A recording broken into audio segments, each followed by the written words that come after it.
Hi everyone. On August 7th, the Holy Orthodox Church commemorates a truly remarkable saint named Poemen the Ailing of the Kiev caves.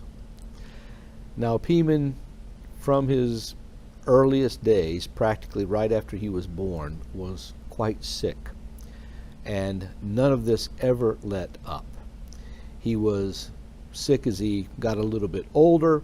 He was sick as he entered his teen years, never feeling well, yet though he was bodily infirm, he possessed a remarkably strong and vibrant spirit.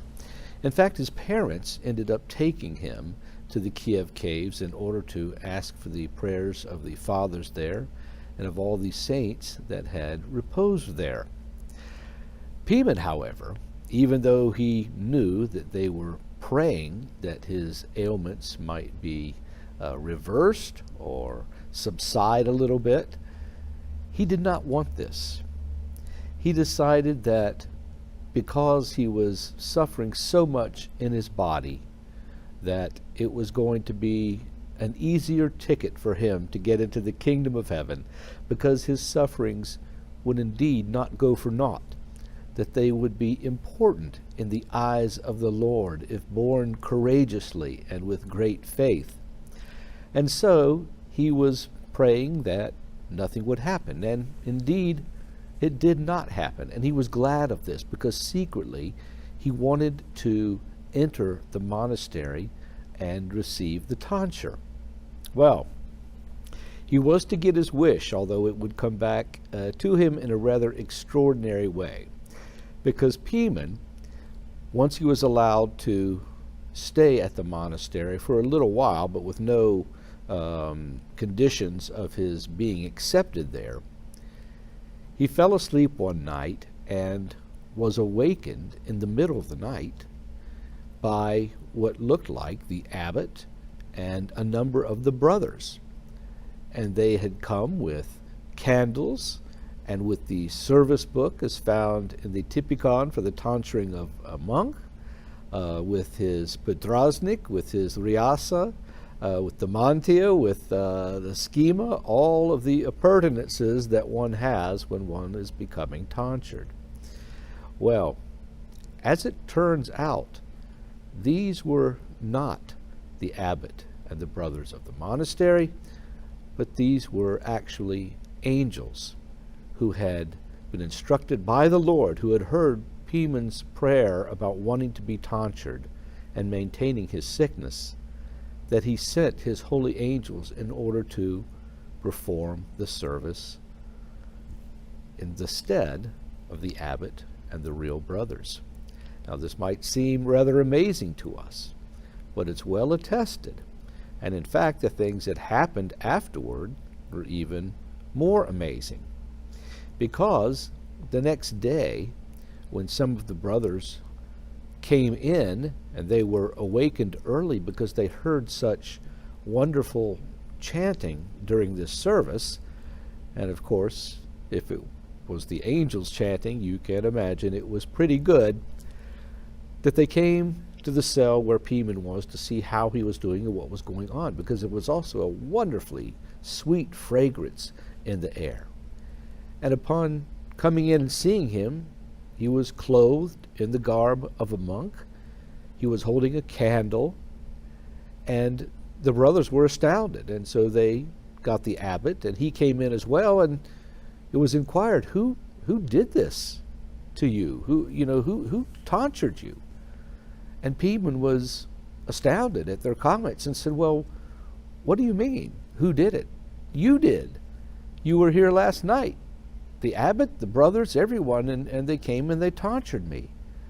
And all of the brethren were completely flabbergasted by this. And in fact, Poemen was holding a candle, he said, which the brothers told me that I cannot extinguish for 40 days. And again, they questioned him, and again he responded, well, I don't understand. Why are you saying these things to me? Because you are the ones that came in and tonsured me. Well, as it turns out, the brothers tried to extinguish that candle, and they were unable to. It would not extinguish. And so they finally accepted the fact that Poemen had been blessed by God and been tonsured by his angels and was accepted into the brotherhood. Well, time went on, and Poemen again remained suffering, a total of 20 years actually, and went into the infirmary. And later another brother who was quite sick and almost paralyzed was put into the infirmary as well. And so the two of them were there together, and Poemen asked the other brother, he said, "Would you, if God agreed, take care of the things of this infirmary?" Because often we are neglected by the brothers because they don't like the illness and they forget about us, and sometimes we go for days without even water. Would you be willing to take charge of this infirmary and make it a good place and a safe place for the monks to come if the Lord were to heal you? And the brother said, "Absolutely, I would." And Poemen then said, "In that case, Jesus Christ cures you of your infirmary. Stand up and walk and enjoy your good health." And indeed the brother did this, and he became attentive to everything in the infirmary. He was not negligent of his duties, and the place changed, but after a while he began to get tired of it, and even began to get tired of Poemen's illness, and so he began to be negligent in his duties. Well, after a time, this brother again became ill and was returned to the infirmary. Poemen, of course, at that time was out of the infirmary, still in his cell, but still very, very ill, as he always was. And he asked for the brother, and the brother came in, and he said, "This is what happens when you make an agreement with God and then you fall away from that agreement, because he acted in good faith to give you your health, and now look at what has happened." And the brother repented immensely of this and said that he was sorry. And then Poemen said once again, "Don't despair, because the Lord will restore your health." And that is what happened. And this brother again began to be attentive in the infirmary and remained that way from that point on. After about 20 years, as I mentioned, Poemen, who had been told by the Lord that he would be sick all the days of his life except for his final day, felt really good. And he got up and he went into the church and he communed of the holy mysteries, and he told all of the brothers, "Look, prepare this place for me in the caves for me to rest, because I depart from you today. And also know that there is one monk in there that was clothed with the schema, and he was undeserving. And there was another monk that was very deserving, but was never clothed. And you will find him clothed in the schema." So Poemen then laid down his life, reposed in peace, and the brothers buried him. And they found the two monks that Poemen was talking about. And indeed, the one who had been clothed in the schema no longer had it on, and the one who was deserving, but at the same time was never clothed, was clothed in the monastic garment.